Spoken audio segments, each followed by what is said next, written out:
हमारे पिता हमारे हित के लिए आए थे, हम उनके शत्रु बन गए। तो उस समय हम अशिक्षित थे। अब परमात्मा ने सबसे पहले ये रजा बख्शी, हमें शिक्षित करवाया। पुण्यात्माओं 5500 वर्ष तो कलयुग बीत गया, और उससे पहले जालिए कितना समय 3 युग गए। केवल एक ब्राह्मण वर्ग ही शिक्षा का अधिकारी था और कोई शिक्षा नहीं ग्रहण करता था, क्योंकि यह शिक्षा अच्छी नहीं है, यह बेईमान बनाती है प्राणी को। ये पाप करने से फिर हिचकता नहीं है व्यक्ति। यह शिक्षा गई ब्राह्मण समाज में। इस शिक्षा को इन्होंने रोजी रोटी का धंधा ही बना लिया और पाप के भागी बनने लगे। अब शिक्षा आ गई सब समाज में। कितने चतुर बन गए हम भले ही ऊपर से कितने शिष्ट नजर आते हों, सुंदर कपड़े पहन के, बढ़िया कोई ठिकार लेके, अंदर से कति खोखे और खोखले हुए पड़े हम। हमारे विचार वो नहीं रहे जो हमारे दादे और परदादा के हम देखा करते थे। कितनी इंसानियत थी उनके अंदर। अब पुण्यात्माओं, हम जैसे वर्तमान के मानव से भी हमारा पाला पड़ा है, और आज से 55 वर्ष 50 वर्ष पहले जब हम कुछ जानने योग्य हुए, वो समय भी हमने देखा है। उस समय में और आज में दिन और रात का अंतर हो गया। इतनी गिरावट आ गई हमारी मानसिकता के अंदर, हमारे शिष्टाचार के अंदर।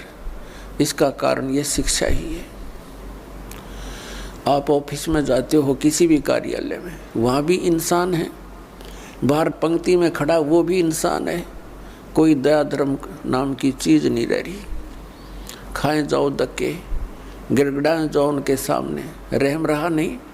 10 रुपये दे दे तो काम कर दे, नहीं तो खाओ धक्के। तो ये जलालत हमको किसने सिखाई? इस शिक्षा ने सिखा दी।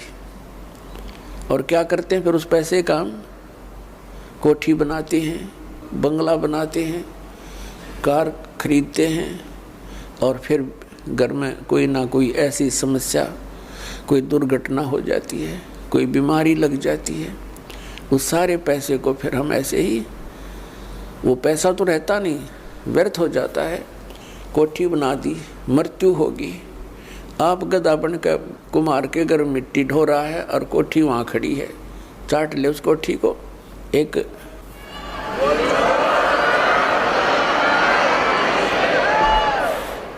तो पुण्यात्माओं, इस ज्ञान से हम इस माया से वापस होंगे, क्योंकि ये माया दुश्मन है हमारी। और इस माया का हम प्रयोग कहाँ करते हैं? हमने परंपराएं गलत बना ली। विवाह करते समय हम पूरा ड्रामा कर बैठते हैं। पता नहीं किस किस प्रकार से हम अपने इन क्रियाओं को जो एक सिंपल वे से करनी चाहिए थी, हम ड्रामा बना रहे हैं। विवाह करते हैं, लड़के वाला खुशी मनाते हैं, लड़की का विवाह होता है, डीजे बजते हैं। अरे ब्याह 2 बच्चों का होना है, और परमात्मा ने कर रखा होता है, क्योंकि संयोग भगवान ही जोड़ के भेजता है, जीव नहीं जोड़ सकता, या भूल है इसकी। तो अपने सिंपल से वैसे ब्याह करे। बच्चों का नाता ही तो जोड़ना है, वचन से जुड़ता है। ठीक है भी, हमारे आपका बेटा पसंद है, वो कह दे भी हमारे आपकी लड़की पसंद है, दोनों बच्चों का विवाह मंजूर हुआ ना, हो गया ब्याह। और इसमें क्या देर लगे थी? अब हमने देखा, समाचार पत्र में पढ़ा, पहले दिन डीजे बजा रहे हैं, लड़के का विवाह था, बहनें भी डांस कर रही हैं, माँ भी डांस कर रही है, गली में खड़े होकर। सब कंजर हो गए हम, इंसानियत भूल गए कति। अगले दिन क्या होता है कि विवाह के लिए जा रही थी बारात, रास्ते में दुल्हे वाली कार टकरा गई एक ट्रेल लेते हैं, दूल्हा मर गया, साथ में और बैठे थे 6-7, वो मर गए। पहले दिन तो खुशी मना रहे थे, अगले दिन टक्कर मार कर रो रहे हैं। तो इस काल के लोक में और हम बकवाद करें, इसलिए कर रहे हैं क्योंकि हमने भांग पी रखी है, नशा हो रहा है हमारे। नशा उतर जाएगा जब ये चीज़ आपने ऐसी दुश्मन दिखाई देंगी जो ड्रामा हम करते हैं। एक समय नानक साहिब जी के पास भक्त कोई व्यक्ति चले गए और कहा, महाराज जी आप ऐसे रहते हो खोए खोए से, आप कभी खुश नजर नहीं आते, आपका चेहरा ऐसा रहता है जैसे महादुखी प्राणी होया करे, और आप तो महापुरुष हो, आपको काहे की टेंशन है। तब नानक साहिब जी ने कहा, भी ना जाने काल की कर डारे और किस विध ढल जा पास आवे, और जिन आते सरते मौत खुड़क दी उन्होंने केड़ा हंस आवे। अब ना जाने कब के बिजली गिर जा,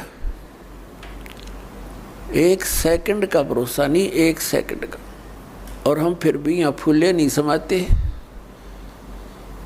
तो ये हमारी इस अज्ञान का ही कारण है, और इस भांग जो हमने पी रखी है माया की, इसका प्रभाव है। ये सत्संग से, परमात्मा की भक्ति से ये एंटीबायोटिक है, इस भांग का नशा उतर जाएगा। ये उतरने के बाद देखना फिर कितना आपका वजन हल्का होगा,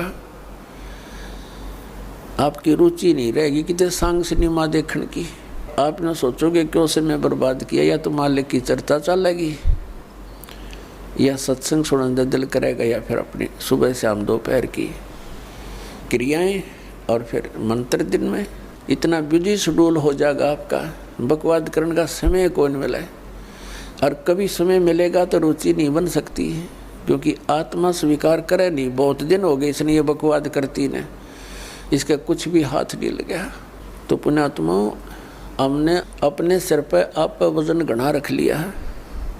सबसे पहले तो हमने इस विवाह के ऊपर खर्चा कतिबंद करना पड़ेगा। फिर हम कोठियाँ बनाते हैं, सिंपल मकान बनाओ, ठीक है, जिसके पास दो पैसे हैं वो भी अपना हिसाब का ही मकान बनावे, लोग दिखावा नहीं करें, तो उसमें हमें भक्ति में ज़्यादा समय मिलेगा, हमारी टेंशन ख़त्म होगी।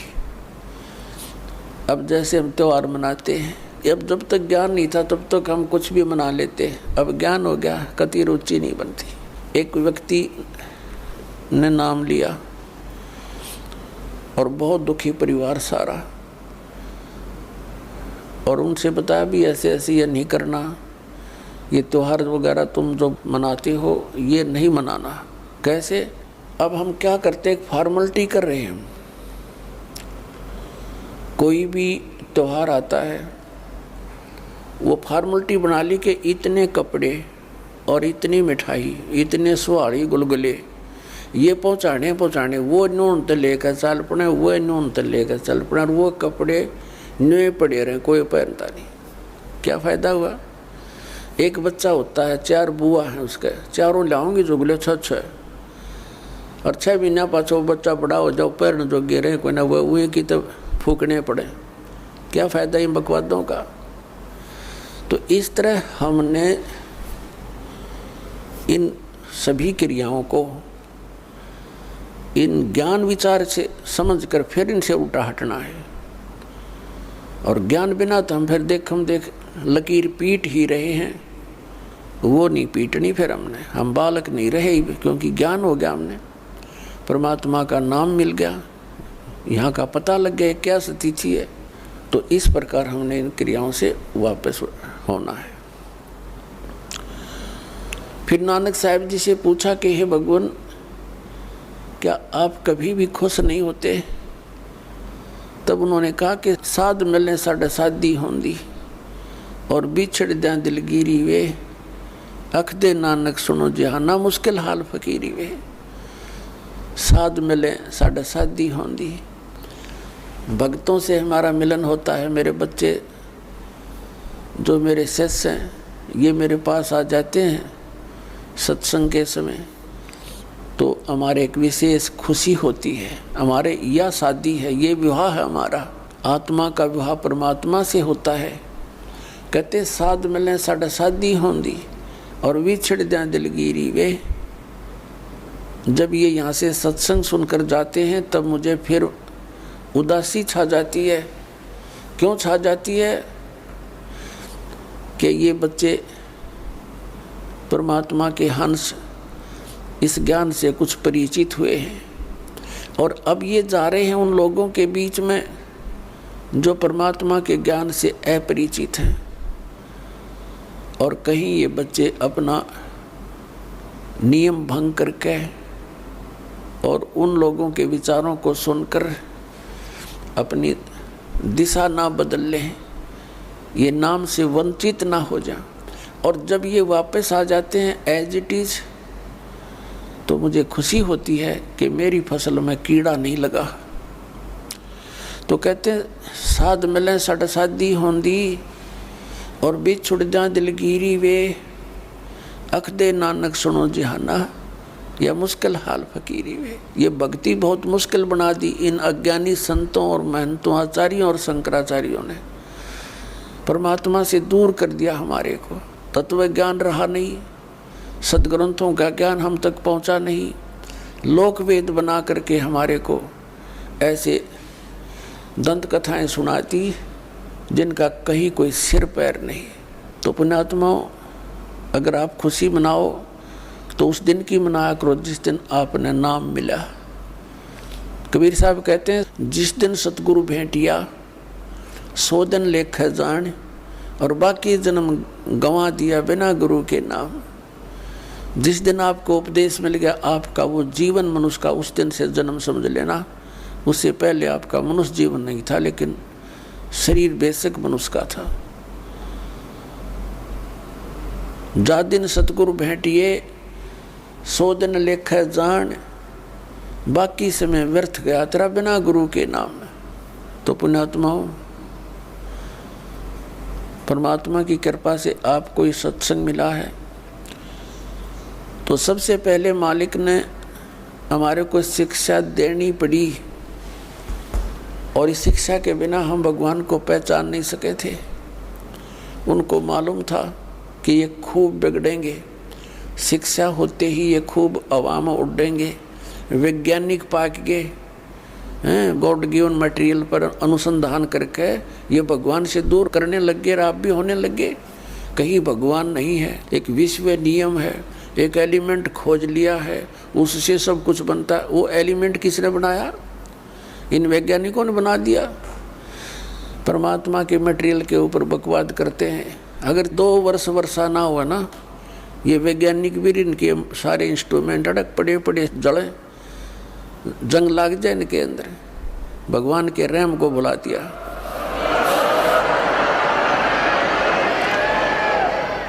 भगवान से कोसों दूर कर दिया हमारे को, और क्या बनाया इन्होंने? परमाणु बम बना लिया अपना नाश करने के लिए। है तेरा गजब भाई। और पुण्यात्माओं, ये इंटरनेट और ये प्रोजेक्टर, टेलीविज़न, ये परमात्मा का दिया हुआ ज्ञान है, जीव सत्र का नहीं है। किसी किसी का भूल हो कि मनुष्य बना दे ऐसे आइटम। परमात्मा कबीर जी ने उनको बुद्धि देकर के ये बनवाया है। और किस लिए? आज के दिन के लिए, इस समय के लिए,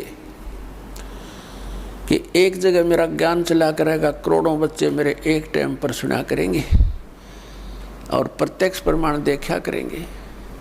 प्रोजेक्टर बनवा दिए, दास यहाँ दिखाता, आप वहाँ बैठे प्रमाण देख रहे हैं, टीवी के ऊपर देख रहे हैं, घर घर बैठा परमात्मा संदेश भेज रहा है।